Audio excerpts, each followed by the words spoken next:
Radio EUGH. Just EUGH. I'm Anna Broadbent here at Radio EUGH, and I'd like the record to show that I was pretty polite to Kelly Goodheart, all things considered. Despite what some may believe, I do actually try to treat guests on my show with a level of respect and professionalism. Except for Andy O'Sullivan. He is a dick, and you cannot change my mind. Cam is furiously shaking their head at me behind the glass once again, and Cam, I like you, but this is still my show. So I am going to say what's on my mind here. I do not endorse Nutri-WOW. I think it is a scam. There is no way it can do anything it says it can, and I want to make that super clear for my listeners, no matter how much money this company has spent on advertising with our station. I am the first to admit that my life is not perfect, obviously, and the idea of a jar of magic dust that'll solve all of my problems is genuinely appealing, but it just isn't going to work. Nutri-WOW isn't going to miraculously transform my life by bringing my systems into balance and clarifying my mind, because that isn't a thing. It isn't real. It's just 50 buzzwords in a trench coat. And as for there being a beautiful, thin woman inside me desperate to escape, that is just terrifying. Did I swallow her whole like Red Riding Hood's grandmother?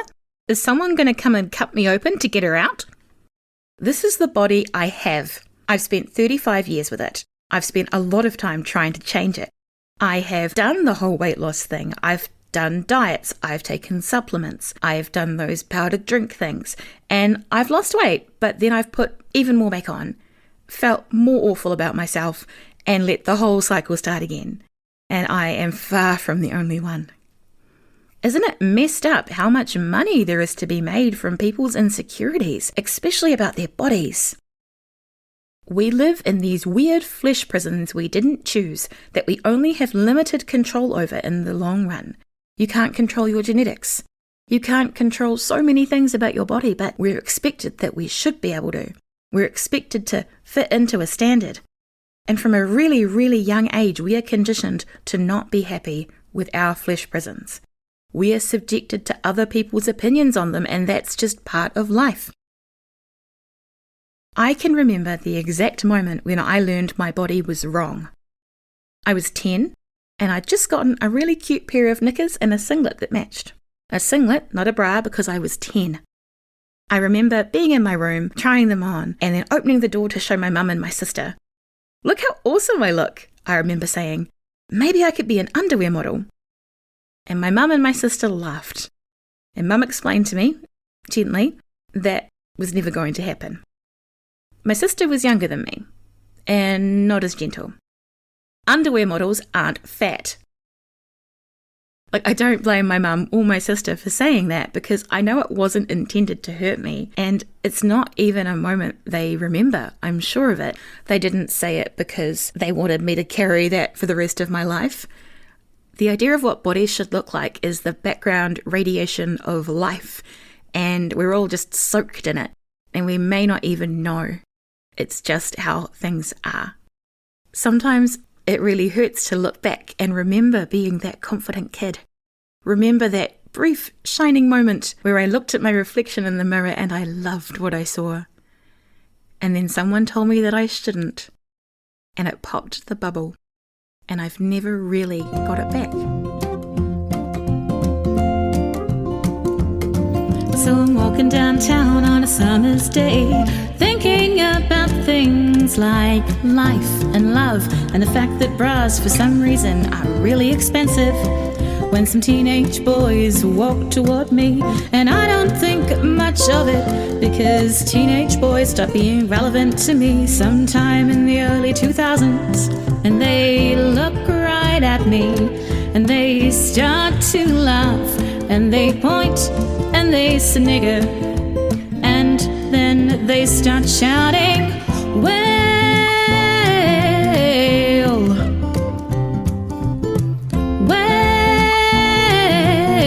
well," because I'm fat, that's original.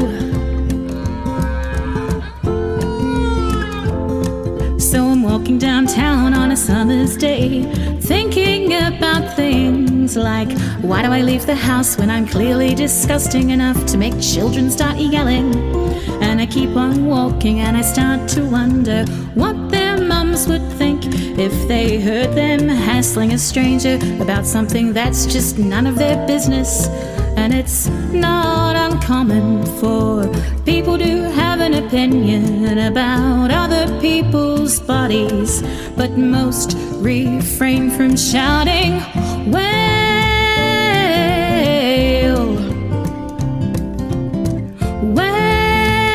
well," because that's really fucking rude. So I'm walking downtown on a summer's day that feels a bit less sunny because people are assholes and I want to go home, but I still have to buy loo roll. And I think about how at least I'm kind enough to smile at strangers instead of saying things designed to hurt them just because I can. And that diet and exercise might change the body, but it cannot change the soul. And I'd rather be a whale than someone who thinks that it's okay to be a dick. Radio EUGH presents Top 10 Reasons Why You're Unhappy with Your Body. 1. You don't have a tail.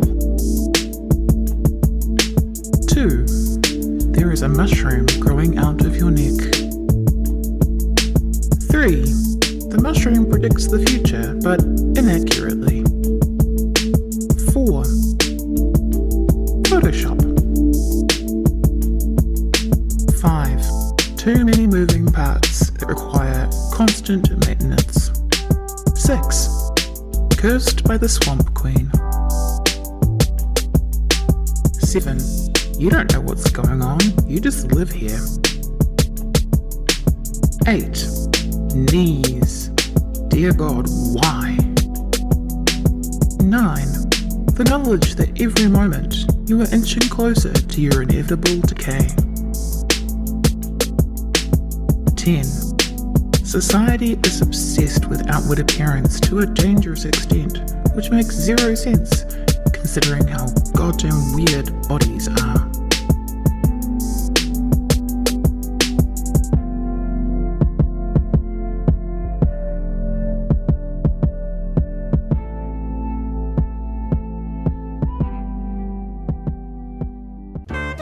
Ooh, Taking a turn at Bushy Park. ooh, yeah, You know what to do next. yeah.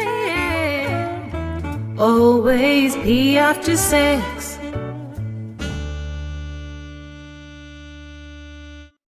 I just really think we're ready, you know? What the hell is this?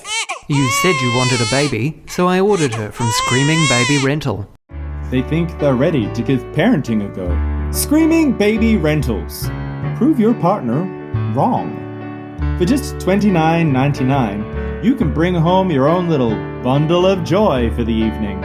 We guarantee they won't get an hour of sleep. Babies, they're difficult. Screaming baby rental, where sweet dreams come to die.